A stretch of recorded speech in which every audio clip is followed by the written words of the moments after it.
dar palaukiam lietuviškai, bent jau 5 minutės. Man atrodo, kas pabėgo nuo krepšinio, tai tiem bus gerai čia labai. Pralošia tai neįdomu. Labai džiaugiamės matydami ir, kaip čia pasakyti, dar yra ir galvojančių, labai smagu. Tai ir Lukas, prašom. Prašom, va čia yra vieto, ateiti čia. Į priekį, gerai? Traukiai, tenai. Nes kažkaip gal ir šitą. Prašom, sėskis, labai smagu, kai vyrais maišo tarp. Ir gimė tokie. Reikia sėskis, tai yra ten jau vietų pasidarė. Tai labai sveikinam visus, aišku, atvykusius pirmiausia, kurie bibliotekos lankytojai yra ir pastovus, ir atsitiktiniai, yra veidų ir nematytų. Ir aišku, labai džiaugiamės turėtume šiandien pas mus bibliotekoje svečiuose raudondvariečius, nors patys turbūt pasakys, ar jie čia seniai Raudondvary gyvena, ar neseniai. Tiesiog vaikus tų puikių žmonių matom daugiau bibliotekai. Tai aišku, kaip visą laiką būna labai užimti ir labai turi ką veikti ir apie ką jie veikia, kuo užsiima ir kas tai per paroda ir kas per knyga. Tai aišku, papasakos pats Regimantas Žilys, kuris šiandien yra mūsų svečias. O aišku, jo jaunoji karta ir žmona Audra taip pat kartu. Tai aš manau, kad tai, kas vyksta, viskas vyksta ir kartu, ir atskirai. Ir kaip viskas tas vyksta. Ir tiesiog mes taip tarėmės, kad jūs uždavinėsit klausimus, nes kaip visą laiką kaimiečiam būna smalsu sužinoti apie vieniems apie kitus, nes net ir vaikai, kai sudalyvauja kažkur tai bibliotekai, kokiam renginy, jie vis tiek parėję tėvam pasakoja. Ir jeigu tėvai net ir nedalyvauja, vis tiek per vaikus kažką sužino ir apie biblioteką, ir apie tai, kas joje vyksta, ir apskritai, kas per kultūrinis gyvenimas va tokioj mažoj kameriniai erdvėj kartais būna. Tai manau, kad laikas jau tarti žodį. Sveiki, ačiū visiems atvykusiems. Aš aišku prisėsiu ir šnekėsiu kalbėdamas, kad būtų paprasčiau. Tai noriu pradžiai pristatyti fotografiją. Šia fotografija yra iš mūsų visų apylinkių, maždaug nuo Raudondvario 25 km yra atstumas, kur šitie visi vaizdai yra užfiksuoti.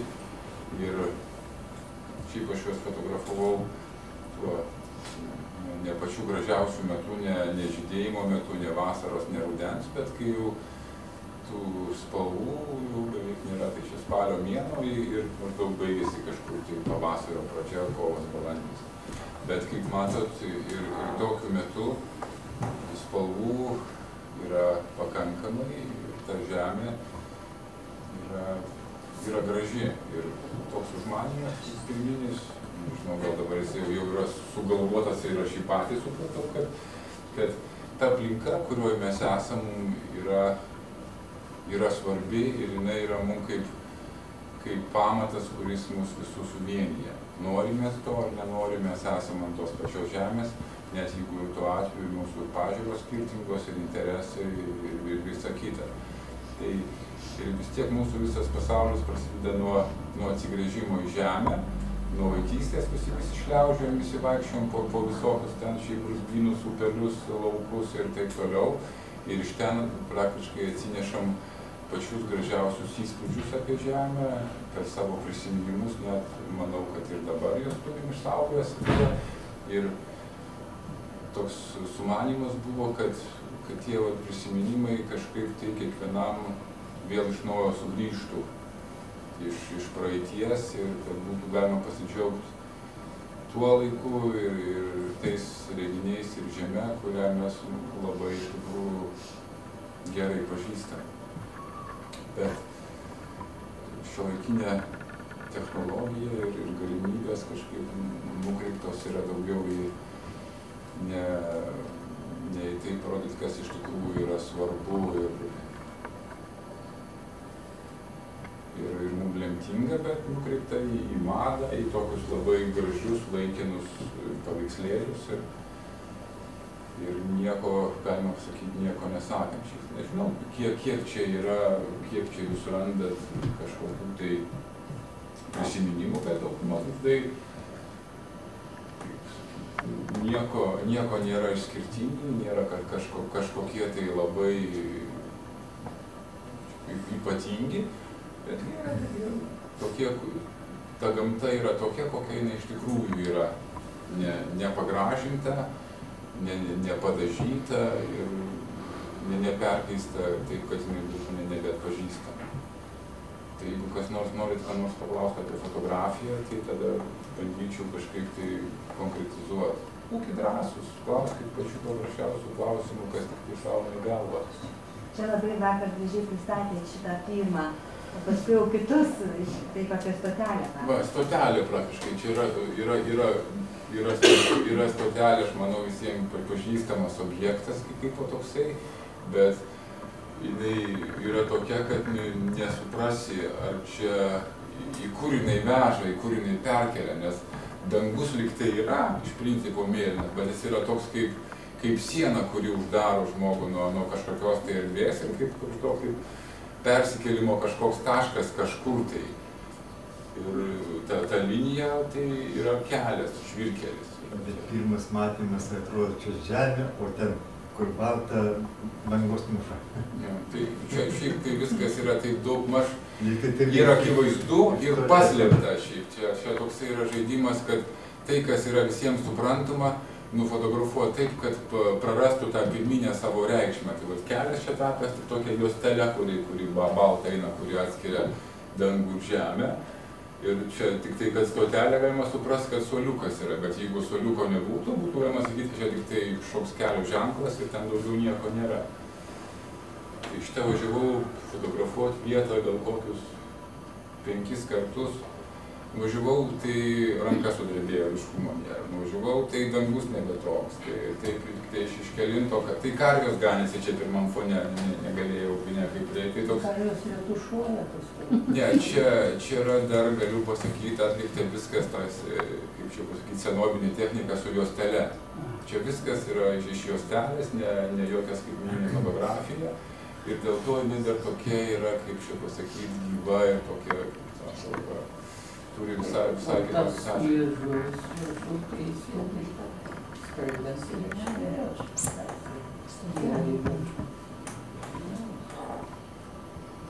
Čia interpretacija, galima šiaip, kiekvienas žmogus turi atrasti toj fotografijoje tai, ką jis turi savyje. Nebūtinai visi turi suprasti tą fotografiją vienodai ir ne visiems turi patikti. Čia toks užmanymas, kad tų prasmių čia yra tiek, kad kiekvienas iš savo asmeninės pozicijos gali prieiti prie to pačio, tik tai savo keliu. Paskui čia yra toks pušys su varnom užmanymas. Čia yra ankstyvas pavasaris, bet jeigu taip įsižiūrėti į kelią, jo lyg tai apšvietimas, lyg tai kaip naktį būtų toks apšviestas, toks perkeitimas yra, nors žemė, kelios spalva susilieja su lauko spalva ir tos varnos tokio įneša tokio nerimo kažkokio, tai lyg tai su atėjimu galima šnekėti, lyg tai su išėjimu. Bet šitas tai turbūt iš lėktuvo. Ne, tikrai. Čia viskas yra daryta, žmogaus akių lygyje stovint. Tai tik tai kadravimas, aišku, yra labai daug ką duoda ir... Bet čia ta primityvinė. Taip lyg tai sugrūžta. Ne, čia yra pasėta kažkas ir dar kažkas važiavo. Ne, gal jie važiavo kažkur tolyn, bet šiaip, o čia yra pavasarį jau ten buvo želmenys, bet aš dabar nesakysiu, ar ten kviečiais kol kas ir tiek ten. Turbūt kai trešia. Ne, čia jau kai sniegas nutirpo, dar jie tokie, kaip dar tik tie neatsigavę. Gal šiandien kažkur kitai, nežinau, ar kviečiai, ar rūkiai. Bet žemės forma. Faktūra ir taip banguojanti. Kaip jūra. Žemė, kadangi žemė yra gyvas organizmas, jinai turi tendenciją keistis, bet tokių vietų, žinokit, sakoma, migruoti. Ir ten galų gale, ten toliau viršui, ten upeliukas, ten iš tikrųjų ne upeliukas, bet tai per lauką griovelis bėga, šiaip tai tokio biškį melsvumo dangaus atsispindi. apyni. Ir didžiausia problema yra fotografuojant lietuvišką peizažą išvengti stulpų. Ne, tai va, kaip reikia nufotografuoti, kad jų yra tiek daug ir didžiausia problema nuo jų pabėgti. Šiaip tai ten dar turiu specialiai nufotografavęs ir stulpą, kuris jau tampa kaip kažkoks tai personažas. Bet šiaip tai jeigu važiuoti link Vilkijos, ten link Čekiškių, tai ten yra stulpų miškai ir per juos nebesimato visiškai nieko. Tai va čia taip prieita, kad stulpo, gal jisai kažkur vos šalia kadro stovi, bet tie stulpai vis tiek yra. Žemaitijoje ten jau kitaip yra, ten kažkaip sukišta viskas po žeme kabeliuose, tai ten dėkingesnis yra tuo požiūriu landšaftas. O čia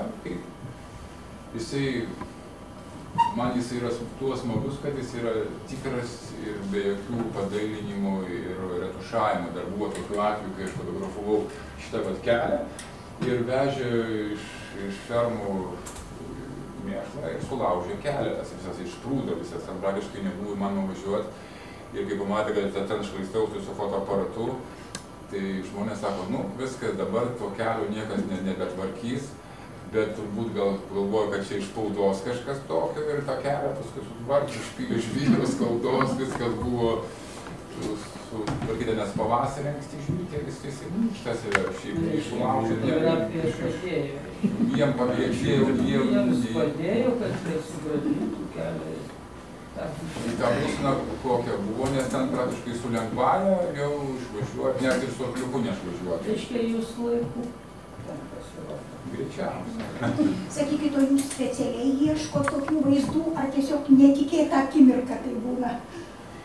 Šiaip peizažas yra pats sunkiausias žanras iš tikrųjų iš visų fotografinių žanrų, nes jeigu tu pamatai motyvą, daleiskim, kaip ten tas liūdesys, yra pirmas kadras, tu jį pravažiuoji vieną kartą, švietimas netinka, antrą kartą pravažiuoji, trečią, žiūri, kad dar nieko nėra. Ir kokio iš penkto karto, kai atvažiuoji, jau supranti, kad gali apjungti tai, kas ir pasakyti tai, ką tu nori. Čia yra labai sudėtingas darbas, aš čia pravažinėjau praktiškai pusę metų, kad susirinkčiau tuos visus pasižiūrį ten, galvoju, galima važiuoti. Ir ieškai, motyvai visi yra kaip yra, bet tik tai, jeigu nori jį perteikti, turi surasti laiką, kada jis gražiausiai suskamba. Tai ryte, vakare, per pietus čia praktiškai labai sunku, kartais išvažiuoju prieš pat lietų, ten jau lyja, bet pro langą atsidaręs automobilio gali kažką dar nuveikti.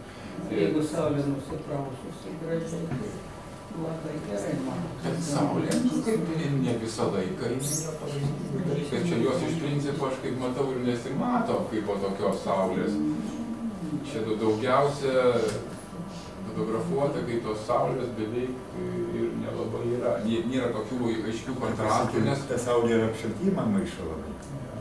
Nes, aišku, jau reikės iš kitos pusės apyni, bet čia fotografuota viskas daugumai nuo kelio. Esu ėjęs bandyti į laukus, tada jau pasikeičia apskritai visa erdvė. Čia gal tokio ištingėjimo viskas yra. Paskui ten, čia, kur yra ten tas vanduo, ten toksai žemė, jeigu ten, kur tos fermos yra, ten atstumas iki tų fermų kokia 5-6 km. Tas vanduo tai upė? Ne, čia bala, paprasčiausia bala, lauke, stovinti, šiaip tai nenudrenuota.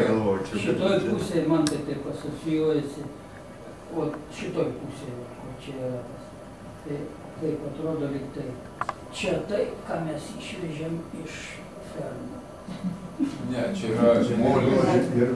Dirvožėmis jau, o matot, kiek žmonių, kiek nuomonių, baisiai. Čia prie jūsų ta bala. Ten čia kelias, ten antra fotografija ir šita, tik tai jinai paimta jau visai kitų mastelių, čia ta pati. Tai ten jau panoraminis vaizdas, o čia jisai iš arčiau. Ir paskui, kai jau prisipratini tą peizažą visą, tada jau pradedi su juo, kaip čia pasakyti, kalbėtis.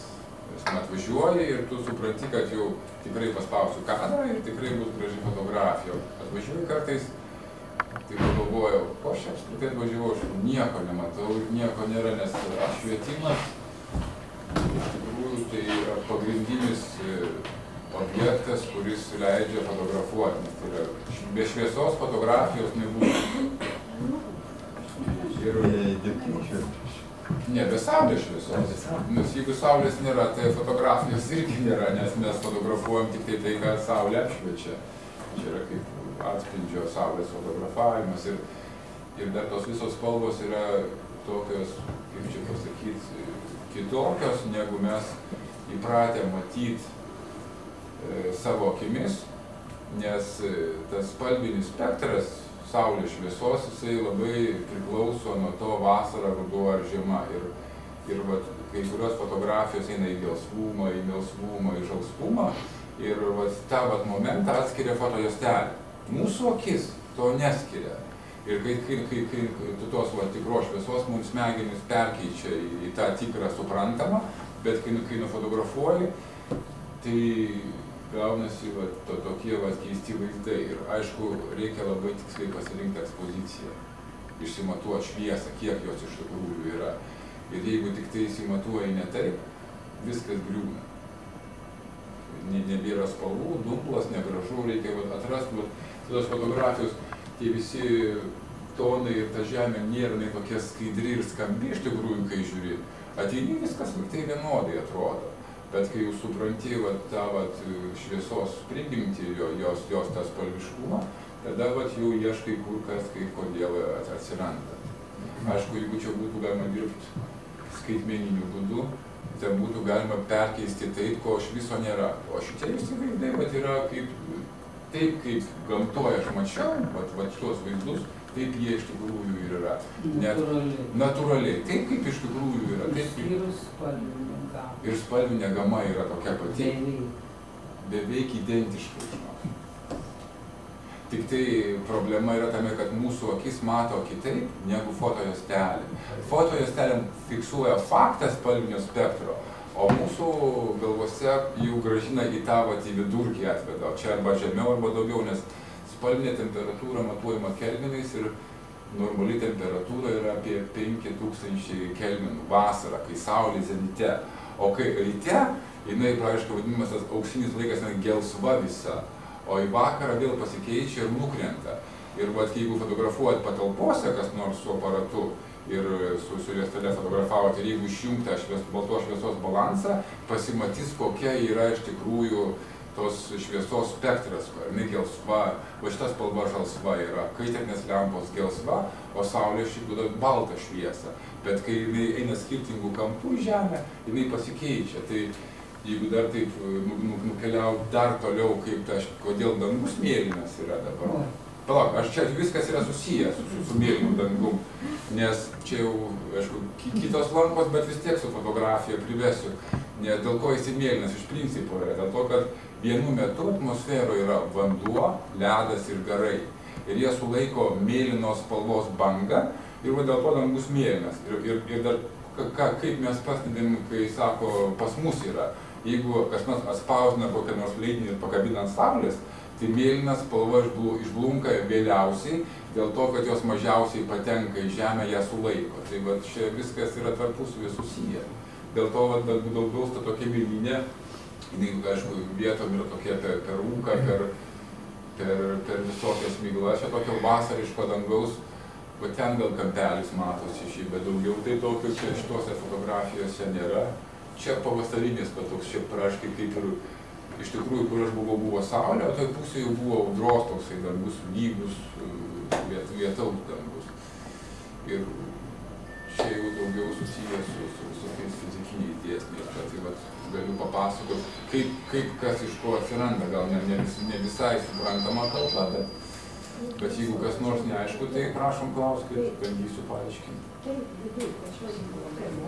Pirmiausia buvo įsivaizduoju fotografiją turbūt vaikystės, kaip spėjo sūnus irgi lygiai tą patį gali turbūt atkartoti. Jeigu taip papasakot, šiaip kaip save prisimenu, kai dar buvau toks, kai dar nejau į mokyklą, pas senelį amžinatilsį buvo toks kažkoks amerikoniškas aparatas, tokia kaip dėžutė, ten jau 905 metų laidos, aišku, jisai jau veikiantis buvo, bet jau to formato juostelio nebuvo. Ir aš tai viskai vaikas ateidavau, taip slaptai tyliai, pasižiūrėdavau į jį, taip kaip čia būtų visai gražu jį, kai sako, išprašyti, bet taip jis ir liko. Ir paskui ten savo aparatą įsigijau tik tai nuosavą tokį, tai ne per seniausiai visą laiką arba su skolintų, arba su kažkieno, arba su draugų, arba kažkaip tai. Ir fotografavau šiaip savo, daugiau savo malonumą, kaip ir jūs visi fotografuojat. Iš principo, čia kažkokio tokio išskirtinio nusistatymo nebuvo. Dirbau daugiau kaip su techninė prasme fotografija, reikia dokumentų kopijas daryti, reikia ten kažkokių paveikslų, dar kažkokių ten vazų, ten kažkokių tokius visokius techninius darbus. Kol mokiausi, šiaip fotografavau savo kursiokus, studentus ir apskritai viską, kas pakliūna, bet dirbau su juodai balta fotografija. Spalvota fotografija, šita paroda yra mano pirmas toks įėjimas iš viso. Ir jeigu paimti kaip peizažą ir dar įspalvotą, tai apskritai tai mano yra pirmas pabandymas fotografuoti peizažą tai tokį, kokį aš dabar matau, nes tokio kažkokio tokio užmojo didelio niekada nebuvo. Fotografuodavau kokius vaikus, ten pamokose, natūrmontus, tokius nedidelius ciklus darbų ir viską tai iš principo dariau tik tai dėl savo malonumo. Nebuvo nukreipta į išorę, į pardavimą, į komerciją, į kažkokią, kad čia sužinotų, koks aš ten, kur kaip esu. Tai čia, aišku, ir šita paroda iš dalies praktiškai yra susijusi su labai daugeliu aplinkybių, nes tokio užmanymo iš principo nebuvau sugalvojęs ir turėjau tik tai tokį kažkokį tai planą, kad reikia jau atsispaust fotografijas, bet atsirado erdvė apskrities bibliotekui, ko gali kabintis, o aš dar nuo to žodžio kabintis dar net neturėjau vienos fotografijos atspaustos, tai taip greitai viskas įvyko ir po to, po apskrities bibliotekos sugalvojant, kad ir čia reiktų pasipuošti šiaip bent kažkuriam tai laikui ir pasidalinti su saviškiais vietiniais, kuo užsiminėjau. Su raudonduolis, taip vadintus, šiaip panoraminė reikia. Viskas, aš tikrai už tą idėją, bet įmanoma padaryti, bet reikia susitaupyti biškį litų, kad nusipirkti objektyvą. Ir lėktuvas. Lėktuvas, va čia kur fotografavau, šitose vietose aiškiai aptikau laukuose aerodromą, ko asfaltuota, dar likusi nuo tarybinių laikų. Šičia ir pagalvojau, taip, čia jis už Vilkijos važiuojant link Čekiškių, ne karinis, ten praktiškai tarybiniais laikais turbūt naudojo tarybinio ūkio ir praktiškai prieš kokį porą mėnesių aš juos aptikau su tikru kukurūzniku ir dar nusifotografavau šį, užtikau, kad jie ten dirba, pilnai praktiškai naudojami ir laukuose didžiuliuose asfaltuota tokį plotą apskritai, o privažiavimas tokiais, kad ten reikia jau galvoti, su kokia transportu važiuoti. Tik lėktuvo, bet tai atveža trąšas, supila, aš ten bandžiau dar įsiprašyti, kad mane paimtų.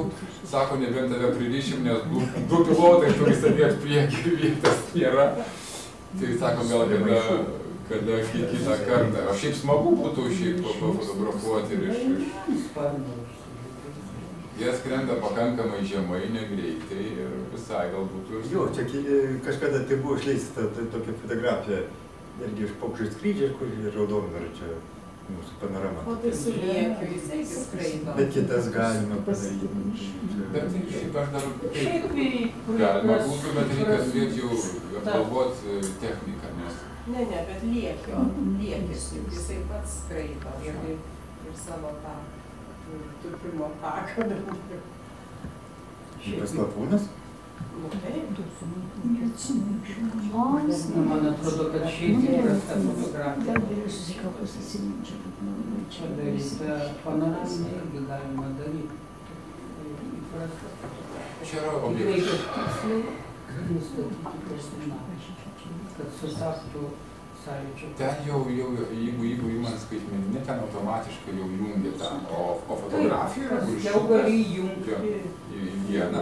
Modeliuoti. Bet aš nefotografuoju dėl to, kad mano objektyvas vis tiek daugiau yra, kaip čia pasakyti, portretinis. Jisai mato labai siaurai. Jo kampas yra, jeigu techniškai kalbant, nuo 70 iki 200 mm. O fotas objektyvas yra 50, dar daugiau mato. Jeigu man čia reiktų fotografuoti, jeigu iš tokio atstumo ponia taip tilptų tik tai iki pusės ir aš patalpose fotografuoju. Nepagaunas. Ne, aš matau taip siaurai, bet ir va čia Uoda gerai. Ir čia va ta erdvė tokia yra, kaip čia pasakyti, jinai suspausta iš tikrųjų. Tie atstumai nuo pradžios iki pat galo, tai siekia šiaip kokį kilometrą, pusantro, du, ten vat kažkur net ir daugiau. Bet jinai tokio ir dar ko aš nevartoju, kaip yra klasikiniam peizaže, aš nevartoju kokio nors didžiulio daikto pirmam plane. Aš tą visą reikalą bandau išspręsti arba ryškumą nuimti, kad tave iš karto į fotografiją vestų, nes nėra tokio pradinio objekto, kuris į tave į fotografiją įvestų. Bet galų gale pasiekiu tai, kad kiekvienas plotelis, jis man gražus yra. Nėra, kad būtų čia daugiau už tą, visi gražus visumos. Ir ryškus. Bet pas jūs čia yra taip, kad horizonto linija monolitinė susidėjo. Sakykime, nėra to horizonto Ryškumo? Ne. To tarpelio horizonto, kuris matosi kaip... Kas yra už jo? Sakykime Tai yra įmanoma? Tai yra toks plonas šviesos ruoželis. Jis, kaip... Bet čia tada reikia... Ir tada jau taip jauti, kad horizontas yra ten kažkur toliau, o čia eina jau į viršų eina tas dangaus skliautas. Iš tikrųjų, tai čia visur fotografijose taip yra suformuota, kad taip liktai eini keliu, kelias eina, bet tu nematai, kas už jo yra. Čia sukurta toks įspūdis. Kas tokia įvesta tokia mislė, kad kasgi ten yra toliau, kad ir va čia baigėsi už tos balos, už šito kelio, va čia kelias visur. Kažkur kažkas yra, kaip liktai paslėpta, kad leistų... Vyšnių sodas va ten toliau. O kas už jo? O čia jau tas medis, tai ten dar toliau žemiau eina ir dvaras, keli flygeliai. Čia taip liktai ir aišku viskas, bet tuo pačiu paslėpta yra, kad mintį turi pratęsti pats žiūrovas, kas ten tokio yra. Nes visur taip yra tokios paslaptingumo, čia liktai kažkokia erdvė, o kasgi už tos baltos linijos yra. Tai čia jau leidžia pačiam apsispręsti ir sugalvoti, kasgi ten už jos yra. Ten tas pirmas vaizdas yra, aš ten per tą sodybą važinėjau krūvą laiko, man čia apskritai patiko tas namas toks gelsvas ir galvoju, kaip čia reikia jį įspausti, kad jisai dėrėtų. Ir vieną vakarą taip važiavau, galvoju, čia tai geras dangus, viskas. Tai man net sugrįžau, man priminė tokį Tarkovskio filmas Soliaris, kur vaidina šitas Banionis. Banionis. Tai man pačiam asociacija, kai aš fotografuoju vaizdą, buvo būtent iš to laiko, man priminė kažką tokio visai ką kitą. O šitas darbas yra toks filmas Kurosavos sapnai apie Van Gogą, apie paveikslą, ir kur taip eina žmogus per rugius ir taip sukyla varnos. Ir aš kai čia atsiradau tuo momentu, man praktiškai įspūdis buvo to inspiracija perteikti tik tai kitoj vietoj, kitų laikų tuos motyvus, nes visas pažinimas, kuris yra žmoguje sukauptos žinios, jos per kažkokius tai kitus daiktus vis tiek pasireiškia, niekas niekur nedingsta. Jeigu kažką perskaitėjai ar kažką pamatėjai, vis tiek kažkaip tai susijai per kitą veiklą, per kitus veiksmus, bet gal tik tai kitom formom, arba kaip dabar šito, va, čia yra žaista vaizdais, poezijoje jau kalbi žodžių, verbaliai perteiki kitus dalykus, tapytojas praktiškai per savo formą, kinas irgi savai, ir net elementarioj veikloj, kad ir žemės ūkyje, tu irgi vis tiek modeliuoji tą žemę kaip menininkas. Čia suvari, čia palieki, čia griovys, čia nuskuti, čia apari, ir kai atvažiuoji pasižiūri, kai kur žemė nedirbama, nuobodi ten nieko nėra, bet kur yra prisilista žmogaus, ten jinai jau turi, kai sako, tą santykį tokio pačiupinėjimo, šiaip tai jau kaip liktai su žmogu. Galima bent iš geroj žemėj šiaus.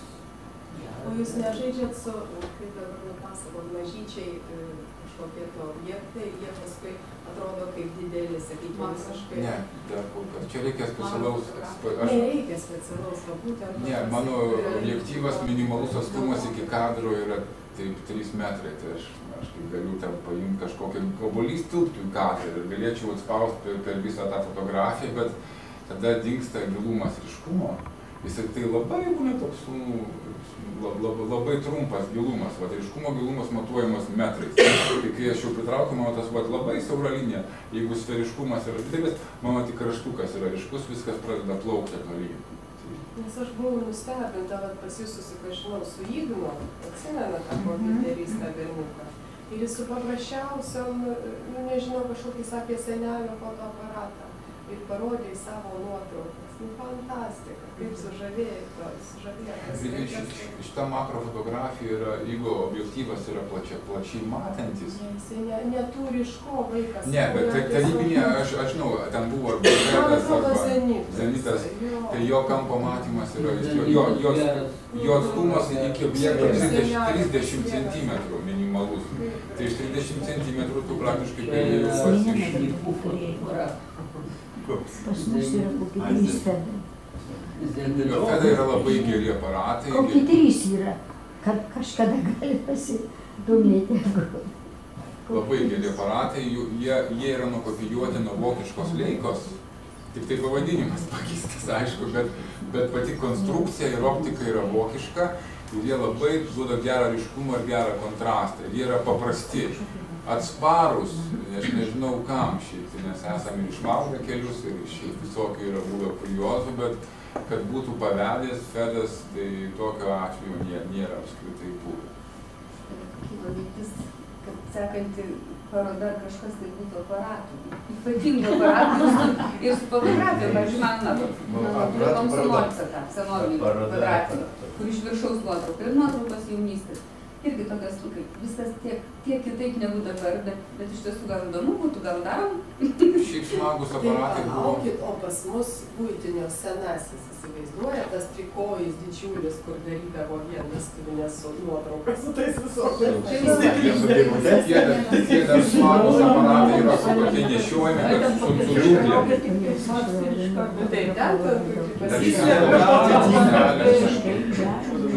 labai sudėtinga technika.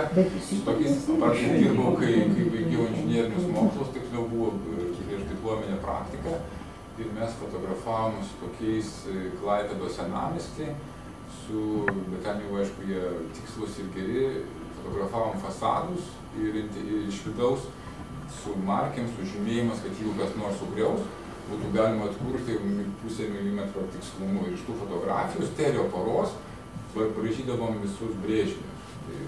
Tai visą Klaipėdos senamiestį, ten dar Rumpiškių dvarą, dabar tą kartono fabriką nufotografavę esam, tai ten su tokiais didžiuliam plokštelėm, ten chemikalai, ten guminėm pirštinėm kvapas, ten acto rūgštis, ten šiaip praktiškai be respiratoriaus dirbti laboratorijai beveik kad neįmanoma. Ponios ten tokios, ten jau ryškalus taip viedrais, jeigu taip kaimiškai pasakius, pili ir keiti ir taip nueini įdėti, pasiimi laikrodį, ryškinimas 20 minučių ir stovi už durų išėjęs, kad nekvėpuota ta visa chemija, o apie ventiliaciją, tai lygiais laikais, tai ten apskritai tokia buvo kažkokia savaiminė, per plaučius. Per plaučius. Tai jeigu dar apie fotografiją, ką nors galim pašnekėti, tai prašom. Nes gal ne visi matė, kad ant stalo yra knyga ir kartais, kaip sakau, skaitymuose būna tekstas, bet nebūtinai visi jį perskaito.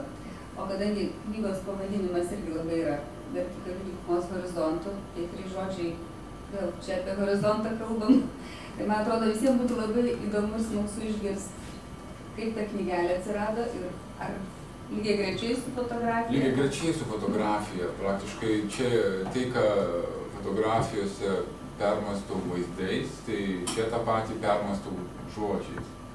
Tai skirtumo tokio, kaip ir tai bendro nėra, tik tai išraiškos priemonė yra visiškai kita. Ir ta knyga gimė pirmiau negu fotografijos paroda. Knyga išleista per greitai, kaip aš pavasarį, o pristatymai tik prasidėjo rudenį, nes vasara toks tuščias laikas ir surinkt žmonės yra sudėtinga. Pirma knyga gimė? Ne, čia yra antra knyga. Ne, pirma knyga. Pirma knyga gimė. Paskiau gimė paveikslai. Ne, paveikslai jau buvo nufotografuoti. Tai liko tik tai juos atspausdinti ir paklijuoti. Viskas praktiškai kaip ir kartu. Tai jeigu apie fotografiją tiek, tada galiu pašnekėti biškį apie pačius tekstus. Šiaip, jeigu taip smalsu, tai esu pats maketavau šitą knygą ir pats praktiškai organizavau visą išleidimą, kad ir iliustravimo autorius esu pats irgi ten esu sugalvojęs tokį viršelį, kad jeigu taip paprastai pasakius, tai kad kur mes, jeigu dabar atsimt atskaitos tašką, kur mes dabar esam, tai mes esam čia. Ir jeigu, kai mes išeinam, mes praktiškai kaip tas ženklas virsta kryžium, o kol mes svajojam, mes, kai sakote, tampam paukščių ir skrendam kažkur tai į dangų, nors iš tikrųjų čia tas fonas nėra dangaus fonas, bet kai tas ženkliukas ateina čia, automatiškai pradedam suprasti, kad čia yra debesis ar dangus ir tas ženklas pavirsta paukščiu. Čia užmanymas irgi toks buvo ir kiek pastebėjau, žmonės tą labai aiškiai supranta, tik tai gal kitaip būtų galima iliustruoti. Tai čia daugiau apie nieką nėra, kaip tik tai apie gyvenimą šitos žemės ir apie apmąstomi visi dalykai, kurie susiję su pačiu žmogumi ir santykiu su išorė, su problemos apskritai niekada nesikeičia, nes žmogaus prigimtis irgi niekada nesikeičia. Tik tai gal kai sumodernėja mūsų visas pasaulis, mums kažko pasidaro gaila, liūdna, mes kažką prarandam tą tikrą santykį su gamta, su aplinka, su artimaisiais per kažkokius tai visokius modernius dalykus, per tos internetus, kompiuterius ir taip toliau. Ir kad ta išgalvota realybė mums yra svarbesnė už patį tikrą gyvenimą, už tai, kas yra pas mus, tik tai gal dėl to, kad mes neatskiriam, kad ta visa internetinė erdvė tik yra susisiekimo priemonė, bet ne vieta, kur tu gyveni. Tai yra kaip laiškas keliauja paštu, tai mes nematom, kaip jis ten, kur ten surinka, supakuoja ir nuveža. Internete tą informaciją gauni betarpiškai greitai ir taip susidaro įspūdis, kad čia irgi kažkas tokio yra tikro, tai yra iš tikrųjų virtualu. Apie poeziją tai pradėjau rašyti pirmus eilėraščius. Šiaip vengiau apskritai rašyti, nes, kaip sako, yra toks pasakymas, jeigu gali nerašyti, tai nerašyk. Bet jeigu negali nerašyti, tada rašyk. Tai taip visai, sako, kažkas viduje glūdėjo ir taip aš visai ir taip uždarinėjau savyje duris ir šitaip ir anaip ir kitaip. Ir gyvendamas profesoriaus Vailionio botaniko sodyboj, kažkada tai atostogos iškrito gruodį ar tai sausį, sėdėjau vienas, aišku, brisdavau irgi per tokius dirvonus, turėjau specialius guminius, kad perbristi ir atvažiuoti iki autobuso stotelės ir ten taip gyvenau. Ir kažkaip pradėjau rašyti, bet dėmesio kažkokio tokio didžiulio šitai nekreipiau, nes ten buvo tokie paprasti pažaidimai prisiminimais ar ten kažkokiom kitom problemom. Paskui kažkaip lietuvių kalbos mokytoja mano pasitariau, kad rašinėjau ir atvedė, tiksliau neatvedė, aš nieko man nesakius, nuėjau kalbėdama Robertą Keturakį ir taip, kai sako, aš įėjau į tą visą erdvę, tai buvo kokie 91 metai. Ir 95 metais atsidariau tokio labai didelės apimties savo pirmą knygutę, gal kokia 30 puslapių buvo. Tai, kas man iki šioliai patinka, yra tik 5 eilėraščiai, bet jie aišku jau yra ne tokie trumpi kaip čia, bet jie ilgi. Tai nuo to laiko kažkaip prasidėjo tas bendravimas su poezija. Paskui, aišku, ten kažkur kažkas publikavo ir literatūra ir menas, ir ten kažkokie dar dienraščiai, bet aš dar kaip visą laiką žiūrėjau dar labai taip įtartinai į save ir į tai, ką darau. Ir dar šita knyga, aišku, irgi nebūtų išėjęs, jeigu nebūčiau prispaustas, į kampą įspaustas ir jos tikrai nebūtų. Sunku labai suprast pačiam autoriui, kokio čia yra lygio darbas. Tai tiek. Va, kai išeini į erdvę, tada supranti, ar lauk kiaušinių, ar sako krušos ir pomidorų, ar ne. Tai va, tik tada gali suprast santykyje su aplinka, ko tas tavo darbas yra vertas. Mat, kaip gerai prispaudėjas, vis dėlto gerai, kaip prispaudė ir turi daryti. Ja, tada jau buvau teisiau.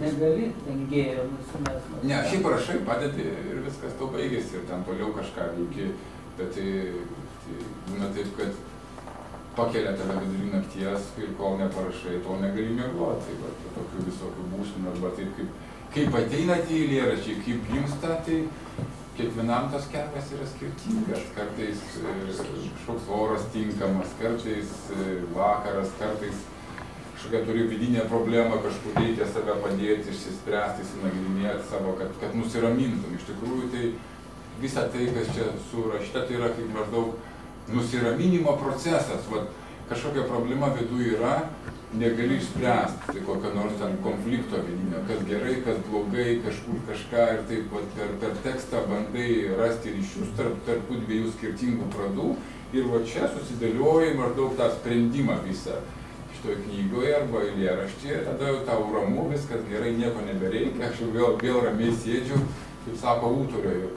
Ir gražu, kol vėl kažkur nepradeda skaudėti kažkurioj tai vidaus vietoj kažkas tai. Gerai, fotografija, eilėraščiai, o proza. Nebandėt? Ar bandėt? Jeigu taip žiūrėti iš toliau, kas yra proza ir kas yra poezija, tai poezija laiko reikia mažiau biškį parašyti, negu sudėlioti vientisam prozos kūriniui. Tam reikia labai daug laiko. Čia jau turi tapti arba dar. Ne diena, ne dvi. Čia metai, 2 ir tam reikia, esu pradėjęs kažkur senai, kažką senai, bet taip galvoju, gal kaip nors nereikės rašyti, tai pats į save taip žiūriu. Bet, sako, nebijok, sako, ateis laikas ir šitam darbui, bet iš tikrųjų tai reikia subręsti. Auksinės mintis kyla bemienant, kaip Mendelėjau. Ne, gyvenant, veikiant. Atsibūdo ir iš karto surašė, kas susapnavo.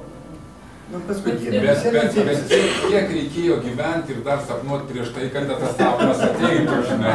Brandinti, kaip gerą vyną, kaip gerą vyną.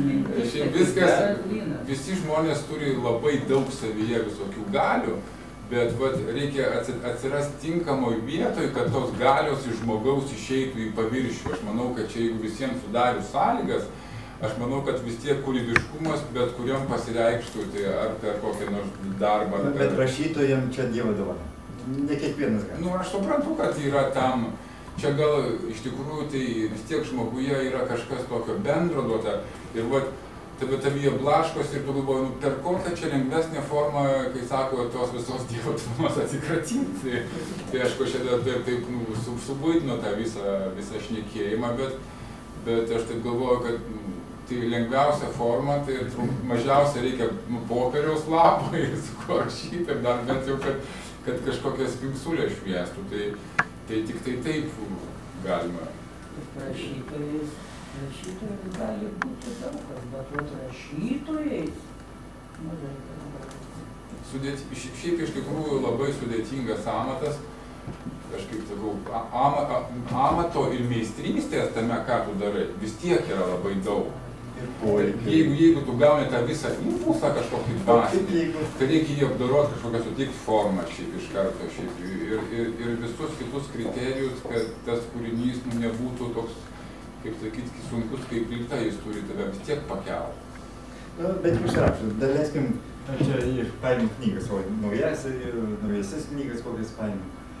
Kita knyga tiesiog per vakarą do vakarus, kaip uogas valgai. Kitą gvildenį, nieko negali, kol įpranti prie jos. Atrodo, iš tuščia kevo, pilsta ir... Yra tokios literatūros, kuri rašoma tik tai tam, kad rašyti ir parduoti. Kad kokią nors sugalvoja, kokią nors lengvą siužetą, susipažinau kažkas su kažkuo, ten nelaiminga meilė, ir ten, kai sako, viskas iš to taip labai paviršutiniškai eina. Tai čia...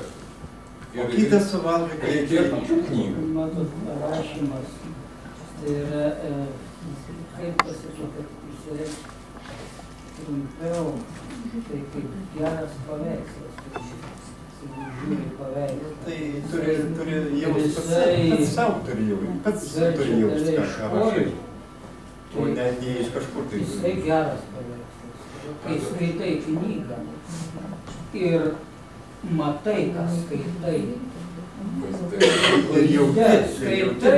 Tu skaitai ir tu jauti kaip plevena karštis, kaip plevena dykumos vėjas. Kai tu užsimiršti, kad tu skaitai, tai yra knyga gera. Kada tu nebeegzistuoja knyga, o tu jau nesi gyveni tą knygą vaizdiniais, reginiais, tada visai kas kita, bet tokį daiktą parašyti, tai yra sudėtinga. Dabar aš tokį pasamprotavimą, jeigu taip, ko skiriasi poezija ir proza, tai poezija atsiranda iš kažkokio nedateklio, trūkumo, o proza yra iš perviršymo.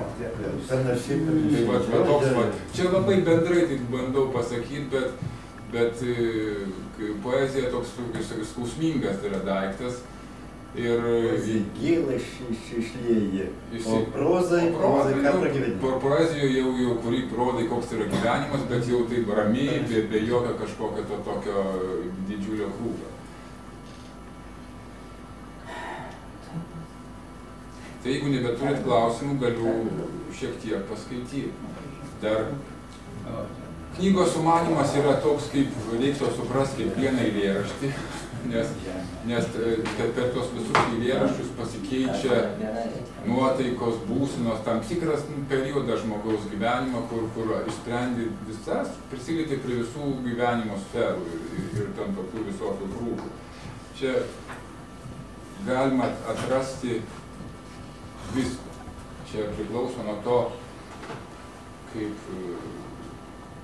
žmogus, jeigu žmogus jau pasiima knygą, tai jis jau kažko ieško ir atranda būtent tą momentą, kuris jam rūpi tuo momentu. Pasiimi kitą kartą tą pačią knygą, tą patį eilėraštį, kito autoriaus, paskaitai, atrandi jau kitų kampų tą patį daiktą ir taip nuo to skaitimo kelis kartus tu jau susikuri tokią kaip visą istoriją apie tam tikrą eilėraštį. Ir tokio kažkokio tai kaip vieno tokio pamąstymo apie tai iš tikrųjų nėra. Dabar, jeigu kaip tai galiu šiek tiek paskaityti, kad ir šiaip dar poezija, jeigu kas skaitysit, tai nebijokit skaityti balsu, nes kai skaitai tylom, jinai, kaip sako, praranda tą, kaip sako, Pegasas Nukirpi Pegasui sparnus ir jis tik tai masuoja atkirptais sparnais ir trypia žemį. Nepakyla į viršų. Ir apskritai užmanymas poezijos jinai turi būti. Literatūros kritikai gali ją analizuoti jau, kai sako, verbaliai tekstu. O šiaip tai ją reikia klausytis.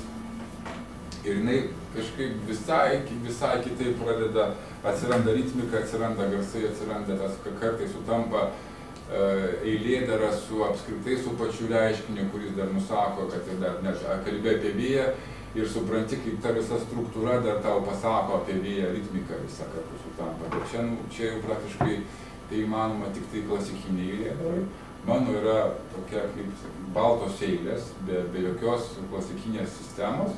Tai kaip eina šiaip link prosos, yra tik tai ritmas ir daugiau ten jokių ten derinimų, kaip yra klasikiniai eilėdaroj pradžios, pabaigos, ten ketureilio pradžios, galo, ten tų sąskambių, ten būdvardžio, daiktavardžio, tokios sistemos aš tam netaikiau, nes aš kažkaip bandau įtilpti į tai, kas iš manęs pačio. Jinai galvoja, kad gal ateityje ir pasikeis tas visas, turėtų keistis iš principo, nes forma drausmina. Jinai leidžia sukaupti prasmę į mažesnį kiekį tekstą. Tai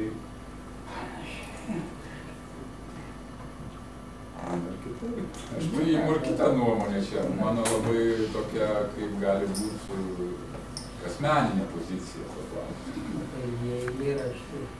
Eilėraštis yra jau kitaip skambėti.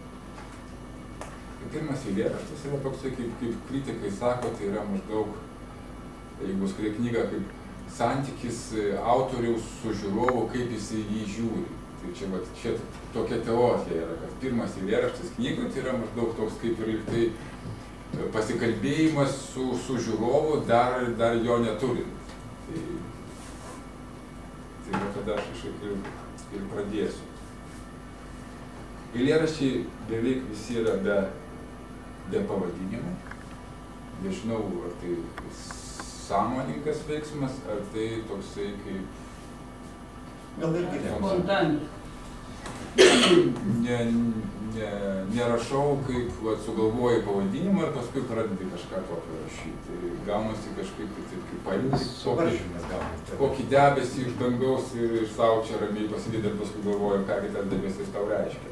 Monologai gimsta be pavadinimų. Arba čia kaip tik Robertai iš pavadinimų.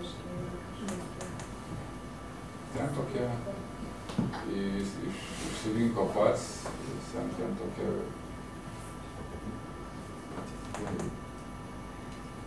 pasikalbėk su manim šiaurės vėjau, didžiausioje Afrikos lygumoj.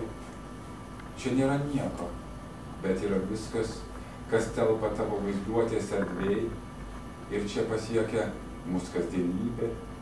Iš čia metafora sugrįžta atvėrus ieškančio duris. Ką man daryt širdies dykiniai, amžinybės ir dvasios vienatvėj? Prisikelk, ar numirk, ar užtrokšti siekiamybių ir virsmo riboj. Dar turiu atogražos smiltį iš erdvės, kurios net mano šešėlis nesiekia. Aš nekalbu apie laiką, o tik apie būtį, kurioje yra esatis.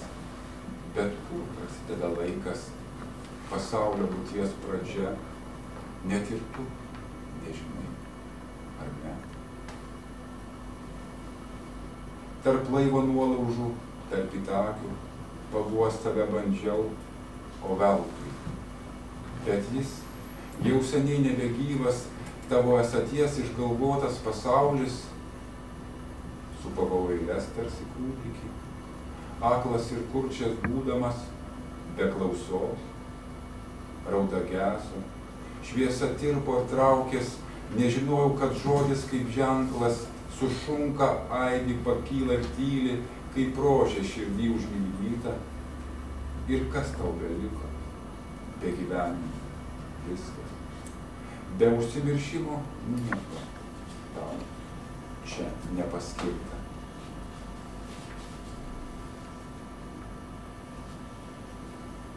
Man tik buvo liūdna, laikų tėkmės kaitoj, jau ašaroja spalis ir vyksta debesys erdvėj, kelionė ši neturi veido, nei siekiamybių, nei ribos. Diena tau horizontas kelionėje be pabaigos. Baltas, bet ne pavasaris, ruduo tik kelios uogos, juodas, bet labai liūdnas žodis, visai nuogas. Gimęs kaip ašara iš begalybės, ne tu, pavasaris, ne ruduo atkailins, kelias po vasaros. Nusileido saulė kažkieno, kažkam žvaigždė sužibo, žiburi, iš trobesio naktį regiu jau paskutinį sykį. Čia su pavadinimu. Paskutinis pavasaris. Krantinė šalimais viena, tik upė tyli vieniša. Kas ją papuos, kas į kelionę begalinę išlydės, žodžiu rupiu ir atviru kaip duona. Ir kai nusigrėžia nuo esaties laikai ir mintys skundžiasi dėl žodžio, poezijos pavasarį tokie keliai, kad sauja smėlio tavo akis užkloja. Ilgų kažko, graudų kažko dar nežinau ir nežinau dėl ko.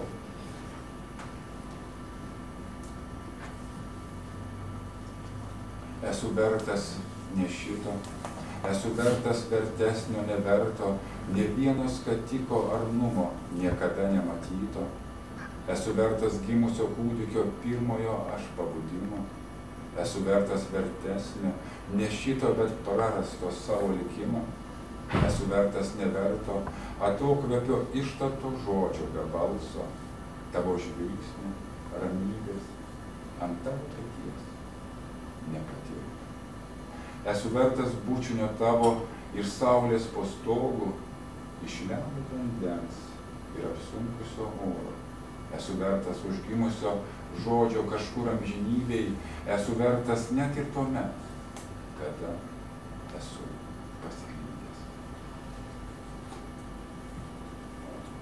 Krenta lapas, krinta ir gęsta, saulės ir vėjo beformiai tėkmėj, šypsos ir supasi paskutinėme savo pirmutinėme mūsų lopšio sudie.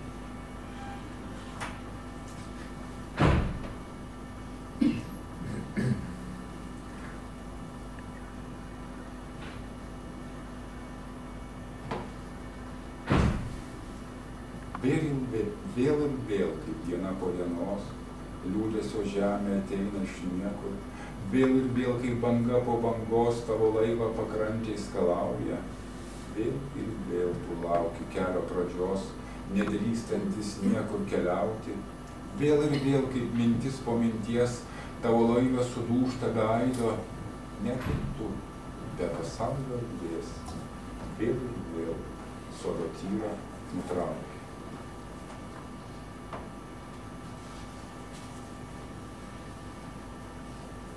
Eisiu aš tolyn, eisiu per prasmes be žodžių, eisiu per garsus be aido, eisiu regimo kulu, kol pasieksiu sodą, be žiedų, ir tuomet parklūpęs aš ramiai užmigsiu ir pavasarį priminsiu spindinčių lašų. Tiek daug žodžių, tiek daug margaspalvių, daug simbolių prisiminimo laukimo ar kančios, bet nei minčių sraute, nei kelio, nei prasmių pradžios. Drungnas plakimas širdies, aplink verkia beržai, girgžda vėtrungė, tyliai leidžiasi miegantis lapas, dulsnų nuspalvintas vėjo peizažas, ko tu blaškai? liūdesio saulė tau ranką išties, kur tu beeisi ir ką beregėsi, esat jis visuomet lyg palylę tylės, užsimiršimas vienai ar kitaip šalia bus. Kur keliauji? Vidinio pasaulio erdvė. Ir ugnies čia tau per mažai, per seklus tavo asfalto vanduo ir žvaigždės lempų per žemos, oras atmin kartą primins. Voratiklių šerkšnas vasarių žemėj, suskilę dangus prisiminimų saulės, tu esi įvardinti ir būti. Ir netgi nedrįsti mylėt, ne saulę, ne dangų, ir netgi ne jį ir ne ją, kurios išsilgęs labiausiai, tu kelias iš niekur, horizontas čia pat, ir šventas sudie ateinančio kūdikio saulė.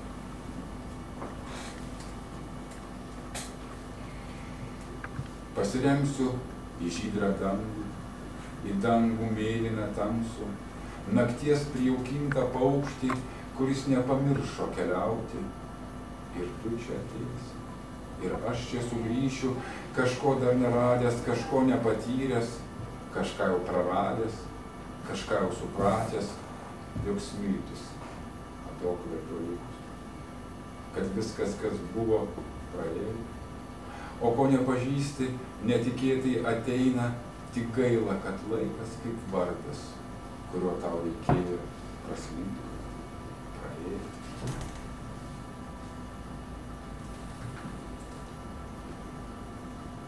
Ilgesys. Atrodo man, kad jau ruduo, kad žydi paskutinės gėlės, kad jau dulksna atėjus ir saulės šypsena šalta ištirpęs vėjas, dangaus gelmė žara, o lapos nerimo liepsna paskendus, suaižėjęs naktinis skliautas, mintis atėjus sodais, o vyno sklidini sočiai.